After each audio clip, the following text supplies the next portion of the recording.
Mas eu acho que essa hora vai chegar. Eu acho que o olho do Flamengo ainda vai abrir e vai chegar no momento que eles vão perceber, gente, beleza, a gente consegue brigar todo ano com a quantidade de dinheiro que a gente tem, mas se a gente quiser dar um passo além, a gente vai ter que se profissionalizar aqui dentro. E aí, quando chegar esse momento, me preocupa muito do que vai ser o futebol brasileiro. Por quê? Eu te confesso que eu tô com medo. Porque assim, o Palmeiras com todo o seu Palmeiras tá aí numa diferença de quase 500 milhões de reais pro Flamengo. Sim. Que satisfação, Aspira.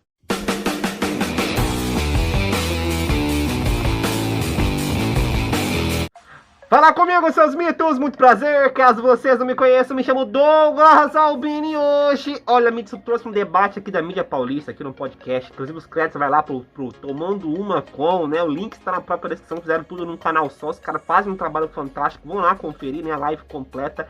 Eles estavam falando sobre a questão do poder financeiro do Flamengo. E tem gente ali temendo que o Flamengo vira um Bayern nos próximos anos. Vem falando isso faz tempo. Já era Flamengo de ser hegemônico, mas infelizmente a diretoria não é tão competente como é na questão de gestão financeira para investir no futebol e saber contratar, né, Mitz? Enfim. Tá bom? Bora pro conteúdo porque o vídeo de hoje está sensacional, nação. Bora lá. Eu tô ficando muito preocupado com o futebol brasileiro nesse sentido. Eu tô preocupado, assim, eu acho que o que faz o Flamengo ainda não virar um Bayern de Munique ou uma Juventus em termos de títulos seguidos é a falta de profissionalismo que há ali. Sim. Há muito dinheiro para poucos profissionais. Muita política. Há muito braço lá dentro. Vamos falar a verdade. Muito político. E falta gente, como você citou, o cara do scout do Real Madrid, por exemplo. Mas eu acho que essa hora vai chegar. Eu acho que o olho do Flamengo ainda vai abrir e vai chegar no momento que eles vão perceber, gente, beleza, a gente consegue brigar todo ano com a quantidade de dinheiro que a gente tem. Mas se a gente quiser dar um passo além, a gente vai ter que se profissionalizar aqui dentro. E aí, quando chegar esse momento, me preocupa muito do que vai ser o futebol brasileiro. Por quê? Porque eu sou santista também. Mas porque também não é bom para um futebol. Hoje em dia, eu sou de uma época que a gente adorava acompanhar a Bundesliga. Eu deixei de acompanhar. Não me interessa mais. Esse último foi até divertido. Triste o final, mas divertido. Houve briga.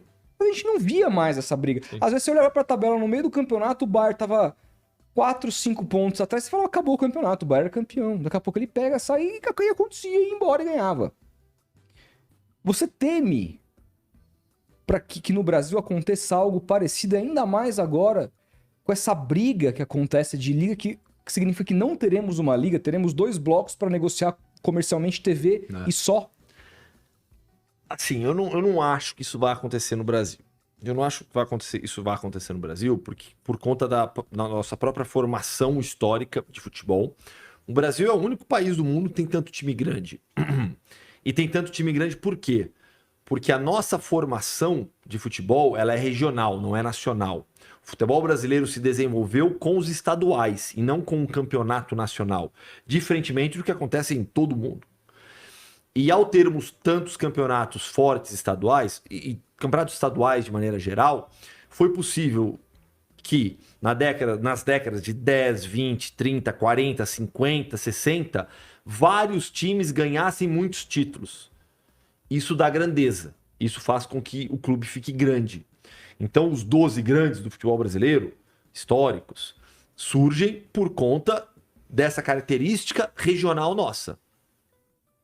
São Paulo, Corinthians, Santos, Palmeiras ganhando campeonatos paulistas, Inter e Grêmio ganhando os gaúchos, os cariocas a mesma coisa, Atlético, Cruzeiro. E dentro dos cenários regionais, clubes fortes, como Avaí, Figueirense em Santa Catarina, os clubes do Nordeste, Bahia, Vitória, Sport, Náutico, Santa Cruz, tudo pela característica regional. Então a gente já tem um cenário diferente do que tem a Alemanha, por exemplo, porque nós temos vários clubes grandes. Na Alemanha você tem um clube muito maior do que os outros, e aí clubes importantes, grandes, como Borussia Dortmund, Borussia Mönchengladbach, Hamburgo.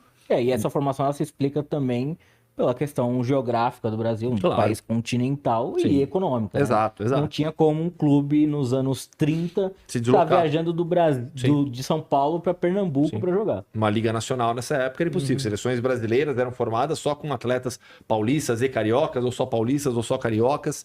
Então eu acho que esse já é um aspecto importante. Segundo,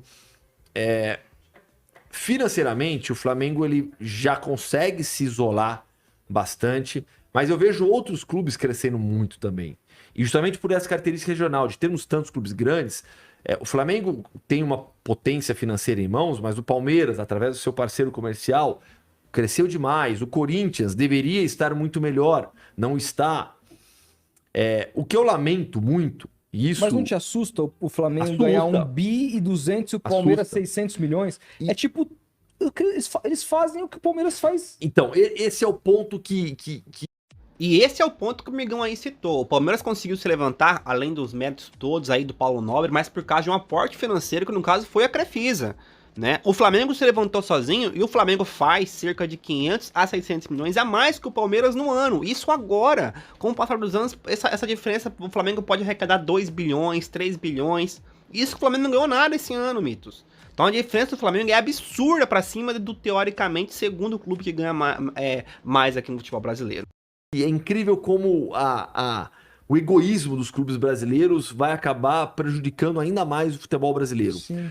Uma liga forte é fundamental para você valorizar o produto. Sem dúvida. Então, se você chegar em um ponto em que só o Flamengo ganha, que só o Flamengo fica muito mais forte do que os outros, você vai prejudicar o seu produto. Por isso que uma divisão de renda mais igualitária, ela é obrigatória para você ter uma liga equilibrada. Você tem que fortalecer os seus rivais, você tem que fortalecer os times menores. Mas aqui a visão que se tem por parte dos dirigentes é o contrário. Quanto mais fraco o meu adversário estiver e quanto mais forte eu estiver, é melhor. Óbvio, olhando para o seu umbigo, visualizar, achar que isso vai acontecer no Brasil muito por conta dessa característica, de tantos times grandes que a gente tem. Mas é um risco. Né? É um risco, sem dúvida alguma. Cara, eu te confesso que eu tô com medo. Porque assim, o Palmeiras, com todo o seu trabalho profissional e sua parceria econômica com a Crefisa, que aliás está defasado, né? Um contrato já pouco antigo, o Palmeiras tá aí numa diferença de quase 500 milhões de reais pro Flamengo. Sim. E aí o Flamengo consegue em toda a janela gastar 200 milhões de reais e tá tudo bem. Tá E tudo pagar bem. todo mundo em dia. Tá tudo certo. E aí, assim, sucessos e fracassos vão mostrar melhor as receitas que clubes do poderio financeiro do Flamengo podem adotar com o tempo. Sim. Meu medo é esse, sabe? Do um dia do Flamengo Flamengo ter virar uma gestão profissional. do Botafogo, cara. Aí, cara, como diria o Cereto, acabou a brincadeira. Acabou a brincadeira. Acabou a brincadeira. Não, E não de é só fato. acabou a brincadeira no Brasil. Acabou a brincadeira Na na América do Sul. América. Porque, olha, assim, o River Plate tá montando agora um timaço, Sim. trazendo jogadores interessantíssimos. Seus mitos, se vocês quiserem ver a resenha completa, vão lá no canal dos caras que fazem um trabalho fantástico, tá bom? Eu ficando por aqui, não se esqueçam de mim não, saudações rubro-negras, tamo junto, nação, a hegemonia vai chegar, daqui uns anos vai chegar, pode me cobrar.